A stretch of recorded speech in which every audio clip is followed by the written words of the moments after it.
तो हेलो दोस्तों, स्वागत है हमारे YouTube channel DSR study point पर। और मैं हूं आप लोगों का दोस्त विकास सिंह। और आज हम लोग सीखने वाले हैं हमारा टेंस।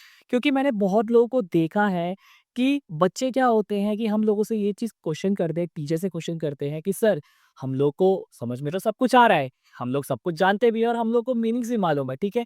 लेकिन प्रॉब्लम क्या होती है कि बच्चे एक चीज़ से मार खा जाते हैं और वो होती है उनकी राइटिंग स्किल्स, जो कि बच्चों का सबसे बड़ी प्रॉब्लम बन जाती है। तो आज हम लोग जो सीखने वाले हैं, हमारे टेंसेस सीखने वाले हैं और साथ-साथ मैं आप लोगों को ये भी बताऊँगा कि किस तरीके से आप लोग अपनी राइटिंग स्किल्स को एनहांस कर सकते हैं। और साथ ही साथ हम लोग एक चीज़ और जानेंगे कि किस तरीके से आप लोग अपने क्वेश्चंस को या फिर जो सेंटेंसेस हैं, उनको बड़ी आसानी से लिख सकते हैं। तो बच्चों, आज हम लोग जो सीखने वाले हैं टेंसेस के बारे में, तो सबसे पहला टॉपिक हमारा यही रहेगा कि टेंसेस बोलते कैसे हैं और इसके कितने टाइप्स होते हैं और कौन से जाकर हम लोग को आगे की तरफ पढ़ना है, ठीक है। तो बच्चों, हम लोग देख सकते हैं शुरुआत में कि जो हमारा ये वर्ड है जो कि टेंस है, यहाँ पर आप लोग इजीली बच्चों चेक कर सकते हैं कि टेंस का अगर मैं अगर बात करता हूँ सिंपल सी डेफिनेशन के बारे में, तो टेंस हमें सिर्फ यही सिखाता है कि it is a form of work that is used to identify the timing of any work। Okay, मतलब कि अगर आप लोग टेंस के बारे में कभी लोग सीखते हैं तो टेंस हमें सिर्फ यही सिखाता है कि एक ऐसा फॉर्म ऑफ वर्ब है जिसकी मदद से आप किसी भी काम के मतलब काम के होने के समय के बारे में पता लगा सकते हैं। और जैसे कि आप लोगों ने हिंदी व्याकरण या फिर अदर सब्जेक्ट में पढ़ा ही होगा कि जो हमारा काल वर्ड है, जहां पर आप लोग सीखते ही हैं कि काल वर्ड, ठीक है। तो काल वर्ड का सिंपल सा मतलब यही बच्चों समझाया जाता है कि काल एक ऐसा आपका क्रिया का भेद होता है, जैसे आपके जितनी भी चीजें हैं जिनसे आपको समय के बारे में पता चल जाता है, ठीक है। अब बच्चों देखो, हम लोग को तीन चीजों पे ज्यादा फोकस करना है, जहां पर आप लोग देख सकते हैं कि आपके टेंस के थ्री टाइप्स होते हैं। पहला है आपका प्रेजेंट टेंस, सेकंड है आपका पास्ट टेंस और तीसरा है आप लोग का फ्यूचर टेंस। तो बच्चों, हम लोग जब छोटी क्लास से पढ़ते हुए आते हैं तो वहां पर हमें सिर्फ सिखाया जाता है कि जो अभी इस समय पर हो रहा है वो हमारे लिए प्रेजेंट टेंस होगा, जो हमारा काम हो चुका है, जो हमारा समय बीत चुका है, वो हमारे लिए पास्ट टेंस होगा, और जो अभी आने वाला समय है वो हमारे लिए फ्यूचर टेंस होगा। लेकिन जैसे ही हम लोग बड़ी बड़ी क्लासेस में आते हैं तो वहां पर हमें इसके कुछ और भी सब टाइप्स मिलते हैं। लाइक अगर हम लोग बात करेंगे नंबर 1 पे इंडेफिनिट, सीखेंगे इसको किस तरीके से ट्रांसलेट करना है। सेकंड जो हमारा कंटिन्यूअस, जो हम लोग सीखेंगे कि कंटिन्यूअस टेंस हमारा क्या होता है। उसके बाद हमारा परफेक्ट टेंस की परफेक्ट टेंस क्या होता है। एंड सबसे आखिरी में हम लोग सीखेंगे कि परफेक्ट कॉन्टिन्यूअस टेंस क्या होता है। तो उसी तरीके से हम लोग बच्चों सीखेंगे कि हमारा प्रेजेंट के अंदर किस तरीके से रहेगा, पास्ट के अंदर किस तरीके से वर्क करेगा, या फिर फ्यूचर के अंदर किस तरीके से वर्क करेगा। तो बच्चों, हम लोग देखो फर्स्ट नंबर में हम लोग सीख लेते हैं, और जिस जिस बच्चे को भी अगर नोट करना हो तो मैंने यहाँ पे साइड में आप लोग के लिए लिख दिया है, आप लोग यहाँ से इजीली कॉपी कर सकते हैं। तो बच्चों, हम लोग देखते हैं हमारे नंबर के ऊपर कि हमारा जो नंबर 1 टेंस होता है उसे हम लोग बाहर करेंगे, जो कि हमारे लिए है प्रेजेंट इंडेफिनिट टेंस। अब बच्चों देखो, बच्चों का यहाँ पे क्या क्वेश्चन होता है कि सर प्रेजेंट इंडेफिनिट टेंस क्या हमारा जो पास्ट इंडेफिनिट टेंस या फ्यूचर इंडेफिनिट टेंस या किसी भी चीज में हम लोग क्या अलग अलग काम करते हैं। तो हाँ, हम लोग देख सकते हैं कि जैसे जैसे इनका नाम चेंज होता जा रहा है, वैसे ही इनको लिखने के जो तरीके होते हैं वो भी बिल्कुल ही अलग बन जाते हैं। बट अगर आप लोग देखें तो अगर आपको इजिली वे में सीखना है तो आप लोग सिर्फ एक ही टेंस पे ज्यादा फोकस कीजिए, क्योंकि बाकी के टेंस आप लोगों को इजिली वहां पे कवर अप हो सकते हैं। तो चलिए बच्चों, हम लोग नंबर पे स्टार्ट कर लेते हैं। और यहाँ पे मैं आप लोगों के लिए जो आपकी इंक है इसको मैं चेंज कर लेता हूँ। हम लोग यहाँ पे चलो ब्लू इंक से स्टार्ट करते हैं बच्चों। देखिए, सबसे पहला बात आती है कि पहचान। मीन्स अगर आप कभी भी चेक कर सकते हैं कि हिंदी के अंदर हम लोग कैसे चेक करें कि भाई ये जो हमारा टेंस है, ठीक है, वो हमारे लिए प्रेजेंट इंडेफिनिट टेंस है। तो बच्चों याद रखिएगा, जिन सेंटेंस के लास्ट में हमारा ता है, हमारा ती है और हमारा तेह वर्ड आता है। मीन्स आप लोग यहाँ पे इजली देख सकते हैं कि जिन सेंटेंसेस के लास्ट में आप लोग को हिंदी में ता है, ती है, ते है, मतलब कि जैसे कि खाता है, पीता है, सोता है, नहाता है, गाता है, रोता है, अगर इस तरीके से वर्ड समझ में आ जाते हैं तो आप लोग समझ जाइएगा that it is a part of present indefinite tense, ठीक है। अब हम लोग देख सकते हैं कि इसके रूल क्या होता है। मीन्स अगर आप लोगों को कभी भी सब्जेक्ट, अगर आप लोग देख सकते हैं कि अगर आप कभी भी उस सेंटेंस को क्रिएट करना चाहेंगे इंग्लिश के अंदर, तो किस तरीके से क्रिएट कर सकते हैं। तो चलिए देखते हैं। नंबर 1 पे हम लोग जब यूज करेंगे कभी भी सेंटेंस क्रिएट करने में, तो वो होता है हमारे लिए सब्जेक्ट। ओके, सब्जेक्ट के बाद फिर हम लोग यूज करेंगे हमारा वर्ब की फर्स्ट फॉर्म, जिसके साथ आप लोग को एस या फिर ईएस का यूज करना है बच्चों। एंड सबसे आखिरी में हम लोग सीखेंगे, जो हम लोग बाद में जानेंगे, जो कि हमारा होता है ऑब्जेक्ट। ओके, अब चलिए एक एक करके हम लोग बात करते हैं बच्चों। याद रखना, जो हमारा वर्ब की फर्स्ट फॉर्म के साथ हम लोग जो एस या ईएस लगाते हैं, इसे हम लोग पार्टिसिपल फॉर्म कहते हैं, जिसे आप लोगों ने सीखा होगा like that it is the fifth form of the verb. Okay, तो बच्चों सबसे पहली चीज हम लोग एक चीज और फोकस करेंगे कि अगर आप लोगों को इस चीज को सीखना है, तो साथ ही साथ आप लोगों को क्या करना होगा कि जो आपकी वर्ब फॉर्म्स है उन्हें भी अच्छे से प्रिपेयर करके रखना होगा। ठीक है, अब चलिए हम लोग आगे तरफ बढ़ गए। क्या होता है बच्चों कि जब हम कभी भी इसके अंदर रूल के अकॉर्डिंग लिखा जाता है, तो शुरुआत में हमें यूज करना पड़ता है सब्जेक्ट। ओके, अब सब्जेक्ट होता क्या है, सबसे पहला क्वेश्चन यही आप लोगों ने बनता है। तो देखिए सब्जेक्ट क्या होता है कि कोई भी काम जिसकी मदद से हो रहा है, मीन्स जिसे आप लोग हिंदी में कर्ता भी जानते होंगे। मीन्स कोई भी व्यक्ति या फिर कोई भी वस्तु जो काम कर रही होती है, लाइक जो हमारे काम को कह सकते हैं कि अंजाम दे रही होती है, उसी को हम लोग बोलते हैं सब्जेक्ट। ओके, तो शुरुआत में हम लोग को यूज करना पड़ता है सब्जेक्ट।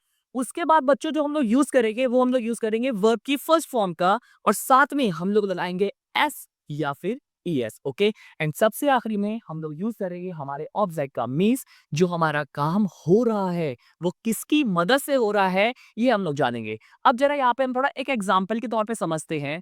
लाइक अगर मैंने आप लोगों को यहाँ पे लिख दिया है कि राम खाना खाता है।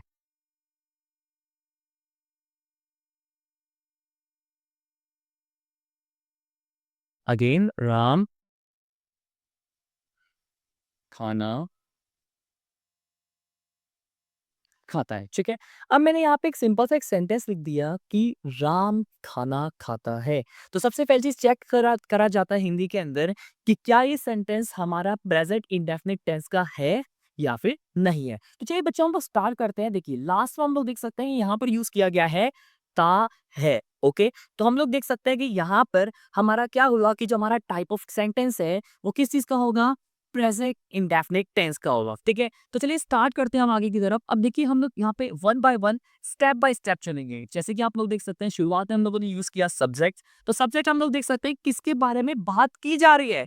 तो आप लोग सिंपल सा देख रहे होंगे कि हमारे यहाँ पे राम की बात की जा रही है। Then Ram is the subject, like I am written like this is Ram. Okay, इससे तो आप लोगों ने देखा कि यहाँ पर हम लोग यूज कर रहे हैं वर्ब की फर्स्ट फॉर्म। ओके, अब फर्स्ट फॉर्म देखो काम क्या हो रहा है, जरा ये चीज चेक कीजिए। वो क्या कर रहा है, खाने का काम कर रहा है। एंड व्हाट इज द क्या नाम है इंग्लिश मीनिंग ऑफ खाना। ओके, तो ये हो जाएगा हमारे लिए ईट। ओके, तो हम लोगों ने क्या लिख दिया, फिर राम ईट। अब हमें क्या यूज करना है, एस या एस, तो हम लोगों ने यूज किया एस या एस। और लास्ट में हमारा ऑब्जेक्ट मीन्स काम जो हमारा हो रहा है, अब वो किसकी मदद से हो रहा है, तो चलो हम लोग उसको बात करते हैं। तो हमारा काम जो हो रहा है वो हमारा किसी वजह से हो रहा है, खाने की वजह से, मीन्स फूड। तो सिंपल सा बच्चों आप लोगों ने यहाँ पे सीखा कि यहाँ पर हम लोगों ने एक सेंटेंस तैयार कर दिया है दैट राम ईट्स फूड, मतलब कि राम खाना खाता है। ओके बच्चों, ठीक है। चलिए हम लोग ये पर हम लोगों ने बात की कि ये हमारा एक नॉर्मल सेंटेंस हो गया, ठीक है। लेकिन अगर मैं ऐसे कहूंगा कि इस सेंटेंस का नाम क्या है, ठीक है, तो आपके लिए बनेगा अफर्मेटिव सेंटेंस। जैसे कि मैं यहाँ पे आपको लिख भी देता हूँ that it is a type of affirmative sentence. Okay, अब चलिए ये तो रहा अफर्मेटिव सेंटेंस, ठीक है। लेकिन अगर बाय चांस किसी ने बोल दिया कि मुझे इसको नेगेटिव सेंटेंस में कन्वर्ट करके दिखाओ या इंटरोगेटिव सेंटेंस में करके दिखाओ, तो उस समय पर आप लोग क्या करेंगे। तो बच्चों देखिए क्या होता है कि हम लोग इसको भी अगर थोड़ा सा छोटा कर लेते हैं। चलिए ये देखिए, अब यहाँ पर हम लोग देख सकते हैं बच्चों, अगर आप लोग लिखना चाहे तो आराम से अपना लिख सकते हैं, ठीक है। कि मैंने यहाँ पे लिखा कि राम खाना खाता है, that is a affirmative sentence. अगर मैं यहाँ पे लिखता हूँ कि राम खाना नहीं खाता है। ओके, अब यहाँ पे सेंटेंस हुआ हमारा नेगेटिव का। ओके, मीन्स जहाँ पर हम किसी भी चीज़ के लिए मना करते हैं वो हमारे लिए होता है नेगेटिव सेंटेंस। तो नेगेटिव सेंटेंस को हम लोग कैसे टैकल कर सकते हैं या फिर हम लोग कैसे समझ सकते हैं, जरा इसके ऊपर थोड़ा फोकस करते हैं। देखिए, सबसे पहली चीज़ हम लोग देख सकते हैं कि सब्जेक्ट कौन है, क्योंकि इसके लिए आप लोग जब कभी भी नेगेटिव सेंटेंस बनाते हैं तो इसका रूल, तो यहाँ पे मैं लिख देता हूँ आप लोग के लिए negative rule. Okay, negative rule simple सा रहता है। शुरुआत में आप लोग यूज करते हैं हमारा सब्जेक्ट, सब्जेक्ट के बाद हम लोग यूज करेंगे डू और डज नॉट का। ओके, अगर आप लोग डू यूज कर रहे हैं तो आप लोग डू नॉट यूज करेंगे, अगर आप लोग डज यूज कर रहे हैं तो आप लोग यूज करेंगे डज नॉट। ओके, इसी के साथ साथ अब हम यूज करेंगे ओनली वर्ब की फर्स्ट फॉर्म, एंड सबसे आखिरी में हम लोग बात करेंगे हमारे ऑब्जेक्ट के। तो बच्चों, आप लोग बहुत अच्छे से समझ भी गए होंगे कि सब्जेक्ट क्या होता है, हमारे लिए ऑब्जेक्ट क्या होता है। तो उन्हीं के ऊपर हमें सबसे ज्यादा फोकस करना पड़ता है अगर आप किसी भी तरीके के सेंटेंस को क्रिएट कर रहे हैं। ओके, चलिए बच्चों, आगे की तरफ बढ़ते हैं। अब यहाँ पे हम लोग ले सकते हैं कि शुरुआत में हम लोगों को कहा गया है कि आप लोगों को सब्जेक्ट का यूज करना है, तो हम लोग देख सकते हैं हमारा सब्जेक्ट कौन है, राम। तो हम लोगों ने सिंपल सा लिखा बच्चों, राम। अब उसने बोला है कि हमें डू या फिर डज का यूज करना है। अब डू या फिर डज का यूज कहाँ करना है, या कभी कभी बच्चों का ये सवाल बनकर आ जाता है कि सर हम लोग किन वर्ड्स के साथ या फिर किन सब्जेक्ट के साथ एस यूज करें, एस या एस यूज करें, और किन सब्जेक्ट के साथ एस या एस यूज ना करें। ओके, क्योंकि कई कई बच्चों की यहाँ पे गलती हो जाती है। तो चलिए बच्चों, हम आगे सीखते हैं। देखिए बच्चों, यहाँ पे मैं आप लोग को एक क्लाउड्स में आप लोग को समझाता हूँ कि किस तरीके से आप लोग को यूज करना है। सबसे पहली चीज, अगर हमारा सब्जेक्ट सिंगुलर है, हमारा यहाँ पे ही हो गया, शी हो गया, इट हो गया, ठीक है, तो आप लोग क्या करेंगे, एस या फिर ES used. Okay, mean simple सा हमें समझ में आ जाता है कि अगर आप लोग के यहाँ पे कोई भी, अगर जो आपका सब्जेक्ट है, अगर आपका सिंगुलर नाउन है, या फिर अगर आपका प्रोनाउन में है तो ही आ गया, शी आ गया, इट आ गया, ठीक है, या फिर कोई भी आपके सिंगुलर प्रोनाउंस आते हैं, तो वहां पर आप लोग को हमेशा एस या फिर ईएस का यूज करना है। ओके, बट अगर कहीं पर हमारा प्लूरल आ गया, सॉरी,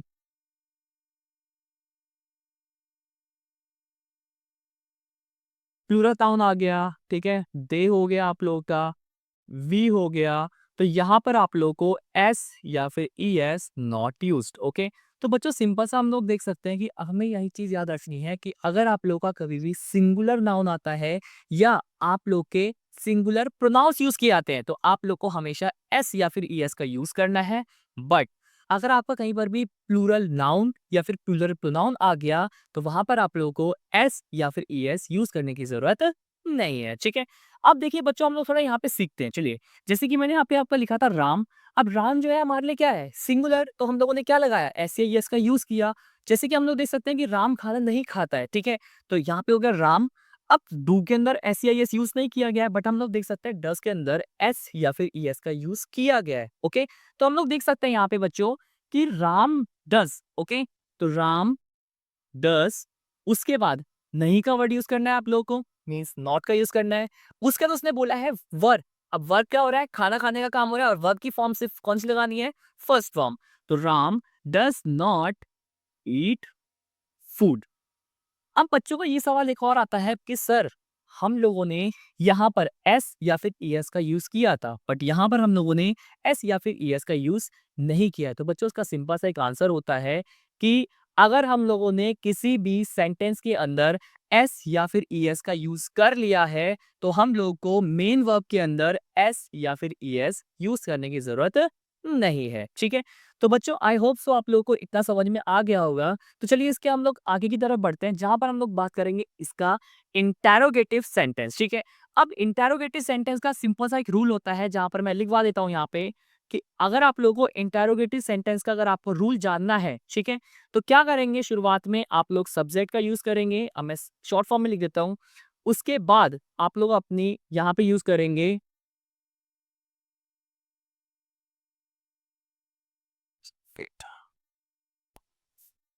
जो डू और डज है, वो हमारा आ जाएगा शुरुआत में।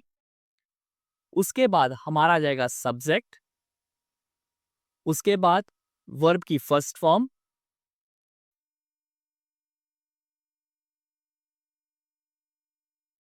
आखिरी में हम लोग यूज करेंगे हमारा ऑब्जेक्ट, ठीक है। अब बच्चों देखिए यहाँ पे हम लोग सिंपल सा यहाँ पे समझते हैं, ठीक है, कि कभी भी अगर आपका यहाँ पे आंसर आता है, क्वेश्चन आता है अगर आप लोग का कि जहाँ पर आपको यस और नो में अगर आपको आंसर देना है, तो उस समय पर इंटरोगेटिव सेंटेंस का यूज किया जाता है। जिस समय पर एक सिचुएशन बन जाती है कि जो भी आप लोग के यहाँ पे डू या फिर डज है उसे ओके कहाँ चले जाते हैं, सबसे आगे।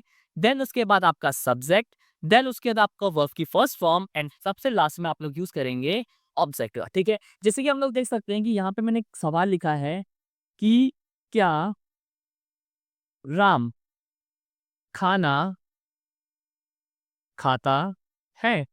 तो बच्चों हम लोग यहाँ पे देख सकते हैं कि सिंपल सा एक सेंटेंस है कि मैंने लिखा कि क्या राम खाना खाता है, ओके। तो हम लोग देख सकते हैं यहाँ पर कि सिंपल सा होता है कि हम लोग यहाँ पे डू या फिर डस का यूज पहले करेंगे। अब देखिए अकॉर्डिंग टू हम लोग सब्जेक्ट चलें तो राम क्या हमारा सब्जेक्ट, तो हमारा है सब्जेक्ट जो कि आपका सिंगुलर नाउन है, और सिंगुलर नाउन के साथ मैंने आपको पहले ही बताया था आप लोगों को एस या फिर ई एस यूज करने की जरूरत पड़ जाती है। लाइक हम लोग देख सकते हैं कि डस Ram eat food, and also remember one thing, that if you complete your question then you need to add question mark in the last of the sentence, क्योंकि बताया जाता है कि अगर आप लोग क्वेश्चन मार्क नहीं लगाएंगे तो आपके पंक्चुएशन मार्क्स ना लगाने की वजह से भी ग्रामेटिकल मिस्टेक्स बताई जा सकती है।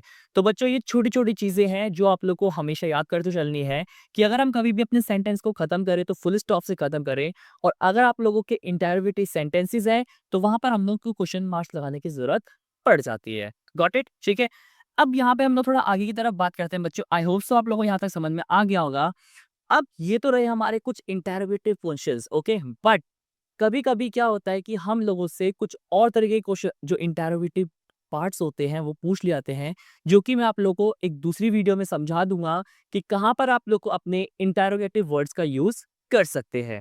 चलिए बच्चों हम लोग थोड़ा अब आगे की तरफ पे जंप करते हैं, जहां पर मैं आप लोगों को जो बताने वाला हूँ वो हमारे लिए है हमारा प्रेजेंट कॉन्टिन्यूअस टेंस। चलिए, अब बच्चों मैंने आप लोगों को जहाँ तक आप लोगों को जो पता चला है वो हमारे बात की है हम लोगों ने present indefinite tense. But second question आप लोगों को आ जाता है कि प्रेजेंट कॉन्टिन्यूअस टेंस की किस तरीके से हम लोग पहचान कर सकते हैं, या फिर प्रेजेंट कॉन्टिन्यूअस के अगर आपको कहीं पर भी कोई भी सेंटेंस मिल सकते हैं तो कैसे हम लोग उनको पहचान सकते हैं और उन्हें कैसे क्रिएट कर सकते हैं, या फिर उनमें से हम लोग कैसे ग्रामेटिकल मिस्टेक्स निकाल सकते हैं। चलिए बच्चों देखिए सबसे पहले चीज हम लोग देख सकते हैं इसकी पहचान क्या हो सकती है। तो बच्चों याद रखना, जिन जो हमारे कभी भी प्रेजेंट कॉन्टिन्यूअस टेंस होते हैं उनकी सिंपल सी एक पहचान होती है जो कि है रहा है, रही है, और सबसे आखिरी में हम लोग लिखते हैं रहे हैं। देखिए सिंपल सा आपका आता है कि जिन सेंटेंस के लास्ट में आप लोग को रहा है, रही है और रहे हैं जैसे शब्द दिखाई देते हैं वो हमारे लिए होते हैं प्रेजेंट कॉन्टिन्यूअस टेंस। अब इनको हम लोग देख सकते हैं कि ट्रांसलेट अगर हम लोग इंग्लिश में करें तो किस तरीके से कर सकते हैं।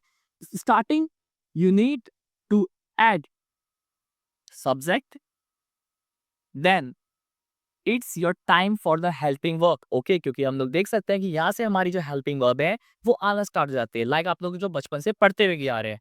Number one is, number second am, and number third are. उसके बाद आप लोग यूज करते हैं वर्ब की फोर्थ फॉर्म का, and in the last you need to add the object, okay. अब यहाँ पे हम लोग देख सकते हैं बच्चों कि अगर आप लोग को सेंटेंस में अगर ऑब्जेक्ट गिवन है तभी आप लोग यूज करें, क्योंकि अगर हमारे लिए जो सेंटेंसेस है, ओके, अगर उसमें ट्रांजिटिव वर्ब का यूज किया गया है और आपको जो आपके जितने भी ऑब्जेक्ट्स अगर वो गिवन है तभी आप लोग यूज करेंगे। अगर वो इंट्रांजिटिव वर्ब है और जहां पे आपको ऑब्जेक्ट गिवन नहीं है तो आपको ऑब्जेक्ट ज्वाइन करने की जरूरत नहीं है, ठीक है। अब चलिए इसका एग्जाम्पल के तौर पे समझते हैं कि अब एग्जाम्पल हम लोग को कैसे सिखा सकता है कि भाई ये जो हमारा टेंस है वो प्रेजेंट कॉन्टिन्यूअस टेंस है, ठीक है। जैसे कि मैं लिख सकता हूं कि वह बाजार से सामान खरीद रहा है। अब मैंने सिंपल सा सेंटेंस यहाँ पे आपको लिखा है कि भाई वह बाजार से सामान खरीद रहा है। ओके, अब बच्चों यहाँ पे हमें चेक करना पड़ेगा कि क्या इसकी आइडेंटिफिकेशन बिल्कुल सेम मैच कर रही है या नहीं कर रही है। तो जहाँ पर आप लोग देख सकते हैं कि यहाँ पे ये भी रहा है और ये भी रहा है। ओके, अब वहां पे हो रहा कि वह, अब यहाँ पे एक लड़के का यूज किया गया है, then you need to add the subject as a pronoun. Okay, तो वह के लिए हम लोग क्या यूज करेंगे, लड़का है तो ही, उसके बाद उसने बोला या तो इज यूज करो, एम यूज करो, या तो आर यूज करो। तो बचपन से आप लोग जैसे पढ़ते हुए भी आते हैं कि इज का यूज जो हम लोग करते हैं हमारे सिंगुलर नाउन्स के लिए या सिंगुलर प्रोनाउंस के लिए यूज करते हैं। प्लूरल नाउन या फिर प्लूरल प्रोनाउन के लिए हम लोग यूज करते हैं आर का। और जहां पर भी हमारा आई वर्ड लगता है, आई वर्ड के साथ यूज किया जाता है हमारा एम का। ओके, और अभी मैं आप लोग को लिख के बता भी दूंगा कि कहाँ पे कौन सी चीज और कैसे यूज की जाती है। लाइक हम लोग देख सकते हैं कि जैसे कि इसने लिखा कि ही, अब ही के साथ हमें किसका यूज करना पड़ेगा बच्चों, इसका। अब उसने बोला है कि वर्ब, अब उसने, क्योंकि हम लोग यहाँ पे हेल्पिंग वर्ब यूज कर चुके हैं, अब हमें मेन वर्ब का यूज करना है। तो उसने बोला है कि क्या काम किया जा रहा है। ओके, तो यहाँ पे हो रहा है खरीदने का काम, ठीक है, और खरीदने को क्या बोलते हैं बच्चों, बाय। तो हम लोग देख सकते हैं कि ही इज बाइंग, क्या खरीद रहा है बच्चों, ऑब्जेक्ट में सामान। ओके, तो ही इज बाइंग थिंग्स। अब प्लेस क्या दी गई है, मार्केट से, तो हम लोग देख सकते हैं कि फ्रॉम मार्केट। तो इस तरीके से आप लोग को जो पेपर में पूछा जा सकता है, या फिर कभी कभी आप लोगों से फिल इन द ब्लैंक्स भरवा लिए आते हैं, जहां पर वो इन चीजों में से कहीं ना कहीं पर गैपिंग रखेगा ही रखेगा। ओके बच्चों, तो यहाँ पर आप लोग को हमेशा ध्यान रखना है कि अगर आप इज एम आर यूज कर रहे हैं तो आपको वर्ब की फोर फॉर्म का यूज करना है, and it is a type of present continuous tense. Okay बच्चों, अब चलो आगे की तरफ बढ़ते हैं। अगर उसने सेंटेंस, ये तो रहा हमारा अफर्मेटिव टाइप ऑफ सेंटेंस, जहां पर मैंने आपको बताया भी था that it is affirmative sentence. अगर उसने अब यहाँ पे बोल दिया बच्चों कि हम लोगों को नेगेटिव सेंटेंस बना के दिखाना है, ठीक है, तो वहां पर क्या होगा कि आप लोग देख सकते हैं कि वह सामान नहीं खरीद रहा है। तो यहाँ पे मैं सिंपल सा लिख सकता हूं कि वह बाजार से सामान नहीं खरीद रहा है। तो हम लोग देख सकते हैं बच्चों यहाँ पे कि अगर उसने यहाँ पे सेंटेंस कह दिया तो आप लोगों को क्या करना है कि जो भी हमारी हेल्पिंग वर्ब है, याद रखना जब आप कभी भी नेगेटिव सेंटेंस लाना स्टार्ट करते हैं तो याद रखना कि जो भी आप लोग की हेल्पिंग वर्ब होती है हमें उनके अंदर नॉट का यूज करना पड़ता है। ओके, तो जैसे कि आप लोग यहाँ पे देख सकते हैं कि हमारे लिए हेल्पिंग वर्ब है वो तीन ही हेल्पिंग वर्ब्स है। पहले का नाम है इस, दूसरे का नाम है एम, और तीसरे का नाम है आवर। ठीक है, तो बच्चों हम लोग देख सकते हैं कि यहाँ पे हम क्या यूज करेंगे कि he is not buying things from market. Okay, अब यहाँ पे हम लोग देख सकते हैं कि ये हमारा इजीली हमारा क्रिएट हो चुका है। अब यहाँ से आप लोग अगर चाहें तो अगर आप अफर्मेटिव सेंटेंस बनाना सीख जाते हैं तो अफर्मेटिव सेंटेंस के साथ साथ आप लोग इसका नेगेटिव सेंटेंस एंड इंटेरोगेटिव जो सेंटेंस होता है उसे भी आप लोग इजीली कवर अप कर सकते हैं। ठीक है, और लास्ट में हमारा जो हमारा इंटेरोगेटिव सेंटेंस बनता है तो उस समय पर क्या होता है बच्चों कि जो भी हमारी हेल्पिंग वर्ब है वो उठ के कहा जाती है सबसे आगे। ओके, तो हम लोग यहाँ पे लिख सकते हैं कि is he buying things from the market. Okay, and it is a type of interrogative sentence. ठीक है, अब बच्चों आप लोग देख सकते, आई होप सो आप लोग को यहाँ तक समझ में आ रहा होगा। ठीक है, और जितने भी बच्चे यहाँ पे अभी न्यू हैं, ठीक है, वो मैं उन लोगों से यही दरख्वास्त करूंगा कि हमारे यूट्यूब चैनल को सब्सक्राइब करते चलिए ताकि आप लोग ज़्यादा से ज़्यादा इंफॉर्मेशन पा सके। ठीक है, चलिए बच्चों, अब यहाँ से हम लोग देख सकते हैं कि यहाँ पर हमारा एक और टाइप ऑफ टेंस कंप्लीट हो चुका है जिसका नाम है प्रेजेंट कॉन्टिन्यूअस टेंस। ओके, अब बच्चों हम लोग देख सकते हैं कि यहाँ पे एक नया टाइप ऑफ टेंस आता है जहां पर हम लोग देखेंगे जिसका नाम है प्रेजेंट परफेक्ट टेंस। अब बच्चों की शिकायत होती है सर ये हमें समझ में नहीं आता, या फिर सर हमें इसमें काफ़ी ज़्यादा प्रॉब्लम हो रही है, या फिर हम लोग सर यहाँ पे कौन सी फॉर्म का यूज़ करें, कैसे फॉर्म का यूज़ करें, उसके बारे में हम थोड़ा जानते हैं। ठीक है, चलिए बच्चों, अब यहाँ पे कभी कभी बच्चे कभी कभी गलतियां भी करते हैं तो चलो हम लोग उसके ऊपर थोड़ा फोकस करते हैं कि किस तरीके से उनको ठीक किया जा सकता है। देखिए बच्चों, क्या होता है कि कभी भी अगर हम लोग देख सकते हैं इसकी जो पहचान होती है, पहचान के बारे में सिंपल सा एक चीज़ यही बताया जाता है कि जिन सेंटेंसेस के लास्ट में हमारा चुका है, चुकी है और चुके हैं जैसे वर्ड्स का यूज़ किया जाता है, तो वहाँ पर हम लोग देख सकते हैं, हम लोग यूज़ करेंगे हमारा प्रेज़ेंट परफेक्ट टेंस। ओके बच्चों? अब हम लोग देख सकते हैं यहाँ पे बच्चों कि यहाँ पर हम लोगों ने क्या किया कि जिन सेंटेंस के लास्ट में चुका है, चुकी है, चुके हैं जैसे शब्द का इस्तेमाल किया जाता है, वही हमारे लिए प्रेज़ेंट परफेक्ट टेंस होता है। लेकिन कभी-कभी बच्चों का सवाल ये होता है कि सर क्या हम लोग इसकी जगह पे और यूज़ कर सकते हैं? तो चलिए हाँ, हम लोग यूज़ कर सकते हैं। पहला वर्ड्स होता है हमारा गया है, गई है और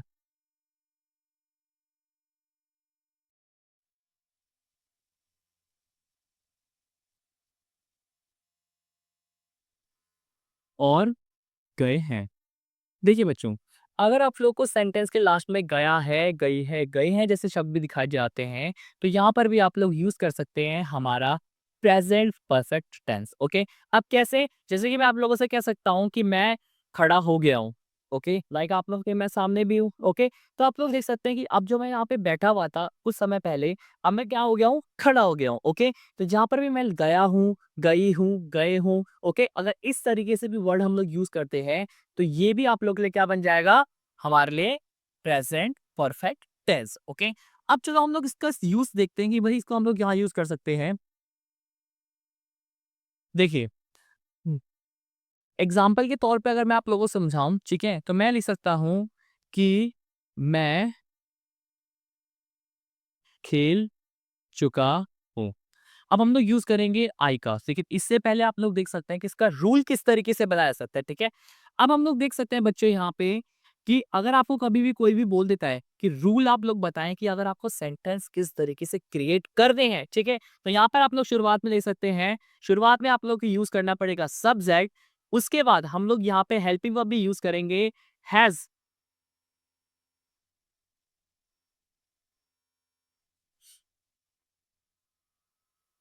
हैज़ या फिर हैव का, उसके बाद हम लोग यूज़ कर सकते हैं वर्ब की थर्ड फॉर्म का, ओके? और सबसे आखिरी में हम लोग यूज़ करेंगे हमारे ऑब्जेक्ट का, ओके? तो बच्चों आप लोग यहाँ पे देखिए सिंपल सा इसका रूल होता है जहाँ पर आप लोग देख सकते हैं कि हम लोगों ने यूज़ स्टार्टिंग में किया सब्जेक्ट का, सब्जेक्ट के बाद हम लोग देख सकते हैं हम लोगों ने हैज़ हैव का यूज़ किया, उसके बाद हैज़ हैव के बाद हम लोगों ने वर्ब की थर्ड फॉर्म का यूज़ किया और उसके बाद हम लोगों ने यूज़ किया ऑब्जेक्ट का, ओके? अब कभी-कभी बच्चे ये पूछ लेते हैं कि सर आप मुझे ये बताइए कि हैज़ का यूज़ कहाँ होता है? और है पे क्योंकि कई-कई बार बच्चों को ये पता नहीं होता है कि हैज़ कहाँ पे यूज़ होना चाहिए और हैव कहाँ पे होना चाहिए। तो बच्चों देखिए क्या होता है कि हैज़ का यूज़ हमेशा सिंगुलर के साथ यूज़ किया जाता है, ठीक है? या फिर अगर हम लोग देख सकते हैं कि ही हो गया, शी हो गया या फिर इट प्रोनाउन हो गया, तो वहाँ पर भी आप लोग को यूज़ करना पड़ता है हैज़ का, ओके? लेकिन अगर हम लोग यूज़ करते हैं हमारा हैव, तो हैव की सिंपल सी एक चीज़ होती है जहाँ पर भी आप लोगों के लिए प्लूरल हो गया, आई हो गया, वी हो गया या फिर यू हो गया, वहाँ पर आपको हमेशा यूज़ करना है हैव का, ओके बच्चों? अब हम लोग देखिए यहाँ पे एक सेंटेंस तैयार करते हैं। मैंने कहा कि मैं खेल चुका हूँ, ठीक है? अब उसने बोला है कि मैं मीन्स अब सब्जेक्ट कौन हो गया? मैं। लाइक अगर if I am talking about my myself then I am the subject, okay? Like अगर मैं अपने बारे में बात करूँगा तो मैं सब्जेक्ट हुआ। मैं अगर आप लोग के बारे में बात कर रहा हूँ, तो सब्जेक्ट कौन हो गए? आप लोग, ओके? तो यहाँ पर हम लोग देख सकते हैं कि मैं, अब मैं के लिए क्या यूज़ करते हैं बच्चों? आई। तो मैंने सिंपल से यहाँ पे लिख दिया कि आई। अब उसने बोला है हमें कि हमें सब्जेक्ट के बाद हैज़ या फिर हैव का यूज़ करना है, ठीक है? तो हम लोग यहाँ पे देख सकते हैं कि आई के साथ मैंने किसका यूज़ किया? हैव का, जैसे कि हम लोगों ने यहाँ पे याद भी किया था। उसके साथ-साथ अब उसने बोला है कि काम क्या हो रहा है, ठीक है? खेलने का काम हो रहा है, तो खेलने को क्या बोलते हैं? आई हैव प्लेड और प्ले की भी कौन-सी फॉर्म यूज़ करनी है हम लोग? थर्ड फॉर्म, ठीक है? तो आई हैव प्लेड। तो ये हमारा जो सेंटेंस है वो हो चुका है क्रिएट, जहाँ पे हम लोगों ने इजीली हम लोगों ने हिंदी से लेकर इंग्लिश में इजीली ट्रांसलेट कर लिया है, ठीक है? अब यहाँ पे हम लोग देख सकते हैं कि अगर मैं इसका नेगेटिव बना सकता हूँ कि मैं खेल नहीं चुका हूँ या फिर मैंने नहीं खेला है, ठीक है? तो यहाँ पे हम लोग क्या लिख सकते हैं कि जो भी हमारा मैंने आपको पहले ही बताया था कि जो भी हमारा हेल्पिंग वर्ब है, वहाँ पर हम लोग को यूज़ करना पड़ता है not, okay? Means helping verb के बाद हमेशा आप लोग यूज़ करेंगे not like I have not played. ठीक है बच्चों? तो ये चीज़ आप लोग हमेशा याद रखिए कि अगर आपको ईज़िली अगर आपको सेंटेंस बनाना सीखना है या फिर अगर आप जल्द से जल्द चुटकियों में भी अगर आप लोग अपना सेंटेंस बना सकते हैं, तो इन चीज़ों के ऊपर फ़ोकस करते चलिएगा, ओके? अब मैंने अगर आपको यहाँ पे सेंटेंस दिया है कि मैं खेल नहीं चुका हूँ, ओके? तो यहाँ पर हम हमारा यहाँ पे बन चुका है हमारा आई हैव नॉट प्लेड। लेकिन अगर मैं आप लोगों से सवाल करूँगा कि क्या मैं खेल चुका हूँ, ठीक है? तो यहाँ पर क्या होगा, जो भी हमारी हेल्पिंग वर्ब होती है वो क्या लगेगी सबसे आगे, ठीक है? जैसे कि मैं लिख सकता हूँ कि हैव आई प्लेड और सबसे आखिरी में जैसे कि मैंने आपको बताया कि आखिरी में हम लोग को यूज़ करना पड़ता है क्वेश्चन मार्क, ठीक है? तो बच्चों इन चीज़ों के ऊपर आप लोग हमेशा फ़ोकस कर सकते हैं क्योंकि ये कुछ चीज़ें ऐसी हैं जो कभी-कभी आप लोगों से पेपर में पूछ ली जाती है, ओके? चाहे वो आप लोग का 8th क्लास हो, 6th क्लास हो, 7th क्लास हो, 9th क्लास हो, 10th क्लास हो, कोई भी क्लास हो, ये जो आपके टेंसेस हैं वो आपके बहुत ही ज़्यादा यूज़ किए जाते हैं, ओके? अब हम लोग देख सकते हैं हमारे यहाँ पे कि अब हमारा लास्ट टाइप ऑफ टेंस कौन-सा है, ओके? तो हम लोग देख सकते हैं बच्चों कि हम लोग का जो अगला टेंस है, वो हमारे लिए है present perfect continuous tense, okay बच्चों? जो हमारा याद रखना हमारे प्रेज़ेंट के अंदर सबसे आखिरी टेंस होता है, जिसका नाम है प्रेज़ेंट परफेक्ट कंटीन्यूअस टेंस। अब हम लोग यहाँ पे देख सकते हैं कि इसका रूल कैसे यूज़ होता है, क्या ये इसके अंदर जितने भी आप लोग देख सकते हैं कंपोनेंट्स होते हैं, उन्हें किस-किस तरीके से यूज़ और कहाँ-कहाँ पे यूज़ किया जा सकता है, ज़रा उसके बारे में हम थोड़ा बात करते हैं, ठीक है? शुरुआत में हम लोग देख सकते हैं कि इसकी पहचान क्या होती है, जो सबसे कन्फ्यूज़िंग होती है बच्चों के लिए। देखिए बच्चों, अगर मैं इसकी पहचान के बारे में बात करूँ तो इसका होता है रहा है, रही है और रहे हैं। अब बच्चों का सवाल रहेगा कि सर ये तो आपने मुझे पहले भी करा दिया था। ये जो पहचान थी, ठीक है? वो तो मेरी प्रेज़ेंट कंटीन्यूअस टेंस में भी थी। लेकिन ये प्रेज़ेंट परफेक्ट कंटीन्यूअस में अलग हुआ तो हुआ कैसे? तो देखिए बच्चों, क्या होता है कि जब हम कभी रहा है, रही है, रहे हैं लगाते हैं, तो इनके साथ एक चीज़ और जुड़ती है और वो होती है हमारी टाइमिंग, ओके? अब देखिए बच्चों, क्या होता है कि जब हम कभी भी हमारे टेंस के बारे में सीखते हैं और जब हम कभी भी किसी भी चीज़ के प्रेज़ेंट परफेक्ट या फिर चाहे वो आपका प्रेज़ेंट परफेक्ट कंटीन्यूअस हो या दूसरे का भी आपका परफेक्ट कंटीन्यूअस हो, तो वहाँ पर आप लोगों को हमेशा जो यूज़ करना है, वो देखना है कि भाई आपका टाइम लगा है या फिर नहीं लगा है, ठीक है? लाइक अगर एक तरीके से मैं आपको दो सेंटेंस लिख के दिखाता हूँ और बताता हूँ कि कौन-सा सेंटेंस किसका हो सकता है। लाइक अगर मैं कह रहा हूँ कि मैं खेल रहा हूँ, मैं खेल रहा हूँ, ठीक है? और एक सेंटेंस में लिख दूँगा कि मैं सुबह से खेल रहा हूँ। अब बच्चों हम लोग देख सकते हैं यहाँ पे कि हमारे आस-पास की जो चीज़ें होती हैं, हम लोग वहाँ पर भी कुछ एग्ज़ाम्पल दे सकते हैं। जैसे कि मैं यहाँ पे अगर आपको देखूँ, तो यहाँ पे मैंने देखा है कि मैं खेल रहा हूँ, ठीक है? यहाँ पर हम लोग देख सकते हैं सिंपल सा कि अब मैंने आपको यहाँ पे एक काम दिया है और उसका नाम क्या है कि मैं खेल रहा हूँ, ठीक है? तो आप लोग यहाँ पे चेक कर सकते हैं कि मैं कब से खेल रहा हूँ, क्या मेरे पास टाइमिंग गिवन है? नहीं है, ठीक है? लेकिन अगर मैं ऑन द अदर हैंड अगर मैं उसकी बात करता हूँ कि भाई मैं सुबह से खेल रहा हूँ, ठीक है? तो हाँ, मुझे पता है कि भाई जो मेरा टाइमिंग कब का है? सुबह का, ठीक है? तो इसलिए हम लोग देख सकते हैं कि जहाँ पर भी आपको रहा है, रही है, रहे हैं में आपको टाइम भी मिल जाता है, वो हमारे लिए होता है प्रेज़ेंट परफेक्ट कंटीन्यूअस टेंस, ठीक है? अब बच्चों हम लोग देखो यहाँ पे अब अगर इसका सेंटेंस लाने की कोशिश करेंगे, ठीक है? तो यहाँ पे क्या होता है ज़रा वो भी समझे, ठीक है? इसी के साथ-साथ अगर हम लोग यहाँ पे लिखेंगे तो सिंपल सा मैं यहाँ पे लिख सकता हूँ कि आई एम प्लेइंग, ठीक है? बट द क्वेश्चन इज़ अगर मुझे इस सेंटेंस का क्रिएट करना है, मतलब कि अगर मुझे इसका ट्रांसलेशन क्रिएट करना है, तो मैं किस तरीके से बना सकता हूँ? तो देखिए बच्चों, शुरुआत में अगर मैं रूल के ऊपर बात जाता हूँ, ठीक है? तो रूल में आप लोग क्या-क्या चीज़ें अप्लाई करेंगे, ज़रा समझें। शुरुआत में आप लोग को यूज़ करना है सब्जेक्ट, मीन्स सब्जेक्ट जैसा कि मैंने आप लोगों को बता भी दिया था कि सब्जेक्ट का मतलब होता है कि जिसके बारे में हम लोग बात कर रहे हैं। उसके बाद बच्चों हम लोग यूज़ करेंगे हमारी हेल्पिंग वर्ब जो हमारे लिए क्या होती है? हैज़ और हैव। उसके साथ-साथ हम लोग यूज़ करेंगे बी, उसके साथ-साथ हम लोग यूज़ करेंगे वर्ब का फोर्थ फॉर्म, उसके बाद हम लोग यूज़ करेंगे हमारा object and in the last for the timing we need to use the since और for. ओके, तो देखिए हम लोग यहाँ पे देख सकते हैं कि कितने अच्छे से हम लोग यहाँ पे सीख चुके हैं कि जहां पर भी हमारा इस तरीके का सेंटेंस बन जाता है वहां पर हम लोग को शुरुआत लगाना पड़ता है सब्जेक्ट, उसके बाद हमें लगाना पड़ता है हैज और हैव, उसके बाद हम लोग को लगाना पड़ता है बीन, उसके बाद हमें लगाना पड़ता है वर्ब की first form, then object and in the last we need to add the since और फॉर द टाइमिंग. ओके, अब देखिए जरा यहाँ पे सिंपल सा रहता है कि मैं सुबह से खेल रहा हूँ. ओके, तो क्या आपको यहाँ पे ऑब्जेक्ट दिया गया है? नहीं, क्यों? क्योंकि आपको यहाँ पे नहीं पता होता है कि भाई जो मैं खेल रहा हूँ, मैं किसकी वजह से खेल रहा हूँ. Means this is the type of intransitive verb, और वर्ब के बारे में भी मैं आप लोगों को आगे चल के दूसरी वीडियो से बताऊंगा. चलिए देखते हैं. अब यहाँ पे दिया है मैं को हम लोग क्या लिखेंगे? आई के बाद उसने बोला है हैज या फिर हैव का यूज कीजिए. ओके, तो मैं क्या लिख सकता हूँ यहाँ पे कि आई हैव. उसके बाद उसने बोला है मुझे बीन, तो आई हैव बीन.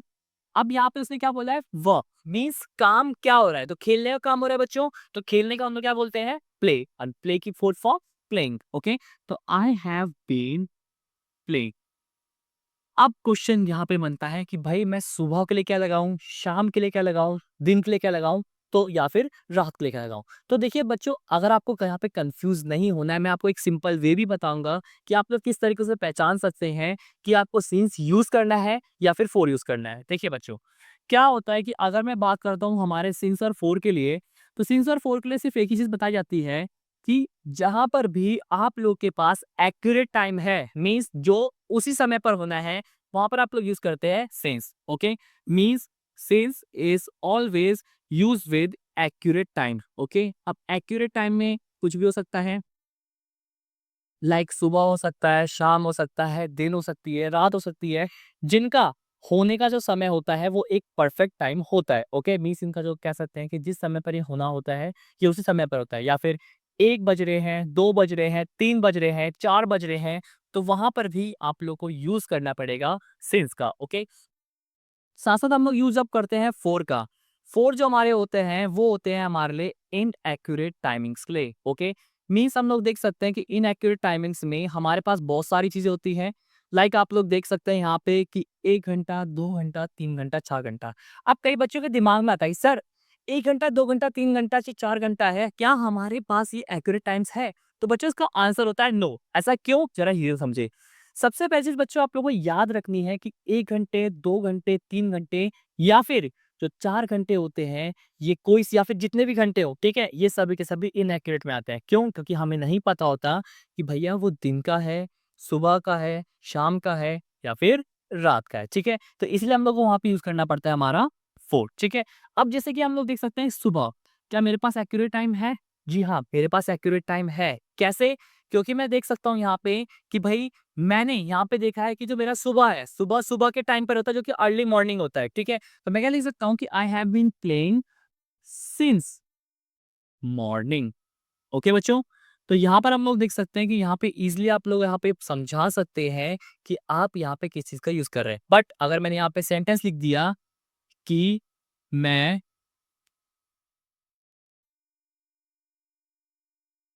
4 घंटे से खाना खा रहा हूँ, या फिर 4 घंटे से खा रहा हूँ, अब वो वाला